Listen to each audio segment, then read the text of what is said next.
Hi friends, welcome to my channel. ఈరోజు కథ వచ్చేసి తాబేలు ప్రయాణం. ఒక మంచి నీతి కథ అండి. మన ఛానల్ ఫస్ట్ టైం చూస్తున్నట్లయితే సబ్స్క్రైబ్ చేసుకోండి. పక్కనే ఉన్న బెల్ ఐకాన్ని క్లిక్ చేయండి, లైక్ చేయండి, షేర్ చేయండి. ఈ కథను పూర్తిగా చూసి ఎలా అనిపించిందో కామెంట్ సెక్షన్లో కామెంట్ చేయండి. ఇక కథలోనికి వెళితే చక్కని నీతి కథ తాబేలు యొక్క ప్రయాణం. ఒకప్పుడు ఒక ప్రశాంతమైన సరస్సులో ఒక చిన్న తాబేలు ఉండేది. ఆ సరస్సులో చేపలు, బాతులు, కప్పలు సంతోషంగా జీవించేవి. తాబేలు ఎప్పుడూ సరస్సు బయట ఉన్న ప్రపంచం గురించి ఆలోచించేది. ఆ సరస్సు బాగానే ఉంది, కానీ నది ఎంత పెద్దదో, దాని అవతల ఏముందో చూడాలి అని అనుకుంటూ ఉండేది. తాబేలు తన మిత్రులకు చెప్పింది, నేను పెద్ద నదిని దాటిపోతాను, కొత్త ప్రదేశాలు చూస్తాను, కొత్త జీవుల్ని కలుస్తాను.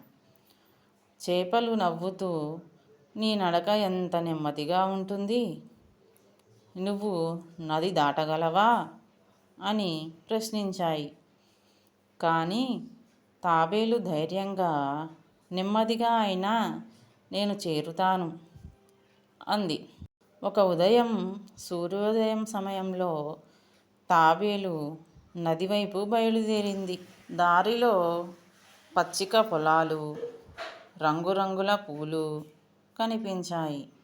పక్షులు పాటలు పాడుతున్నాయి. తాబేలు నెమ్మదిగా ముందుకు సాగింది. దారిలో ఒక కుందేలు తాబేలును చూసి వెక్కిరించింది.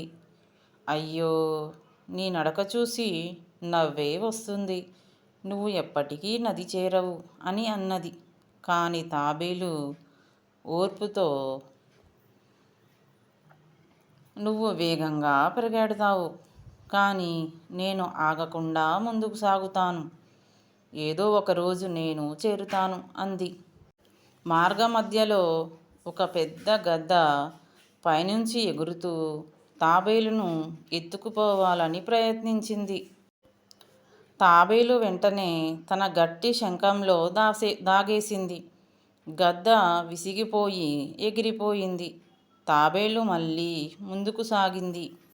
ఆకాశం మబ్బులతో కమ్ముకొస్తుంది. వడగండ్ల వాన పడటం మొదలైంది. చిన్న జంతువులు పరుగులు పెట్టాయి. కానీ తాబేలు తన గట్టి శంఖంతో వడగండ్ల వానను తట్టుకుంది. వర్షం ఆగాక మళ్ళీ ప్రయాణం మొదలుపెట్టింది తాబేలు. చాలా కష్టాల తర్వాత తాబేలు చివరికి నదిని చేరింది. ఆ నది చాలా వెడల్పుగా ఉంది. పెద్ద పెద్ద అలలు వచ్చి దాన్ని భయపెట్టాయి.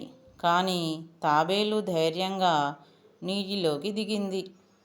నదిలో చేపలు, మొసళ్ళు, జలపక్షులు ఉన్నాయి. మొసలి దాన్ని పట్టుకోవడానికి ప్రయత్నించింది. కానీ తాబేలు తెలివిగా తన గట్టిపాటు శంఖాన్ని రక్షణగా ఉపయోగించింది. అలలతో పాటు నెమ్మదిగా ఈదుతూ ముందుకు సాగింది తాబేలు. చాలా రోజుల శ్రమ తరువాత తాబేలు చివరికి నది దాటి మరో ఒడ్డుకు చేరింది. అక్కడ ఒక కొత్త పచ్చిక, కొత్త జంతువులు, అందమైన ప్రకృతి కనిపించింది. ఆ నెమ్మదితనం నన్ను ఆపలేదు, నా ఓర్పే నన్ను గెలిపించింది. నీతి ఏమిటంటే, ఓర్పు, పట్టుదల, ధైర్యం ఉంటే ఎంత కష్టం వచ్చినా మనం గమ్యానికి చేరుతాం.